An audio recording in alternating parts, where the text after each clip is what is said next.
তো গাইজ এখন হচ্ছে আমাদের স্টোরি ভিডিও শ্যুট, আমরা কিন্তু শ্যুট করছি সেই সকাল দিয়ে। এই নিয়ে আমাদের 3টে ভিডিও শ্যুট হচ্ছে। তো পিয়াদি বলো, শ্যুট করে কীরকম লাগছে? ভালো লাগছে না?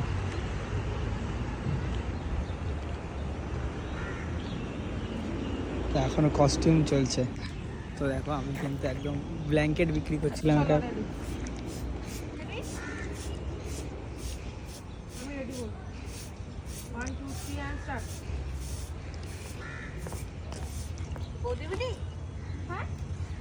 বলছি কি যে এত শীত পড়ে গেছে, আপনাদের যদি কোনো জামা কাপড় করে না ওই ওয়ার্ডগুলো। বলছি কি শোনেন না, বলছি আপনি যখন ডাকলেন আমাকে বললেন না বধুমণি মানে এই জিনিসগুলো বলছি না না আসে না আমার ওই জিনিস না, ডাইরেক্ট বলবেন, ঠিক আছে? ডাইরেক্ট বলবেন যে বৌদিমণি শুনুন না, আপনি শীত তো পড়ে গেছে, আপনাদের কাছে যদি কিছু পুরনো জামা কাপড় থাকে। তাহলে মানে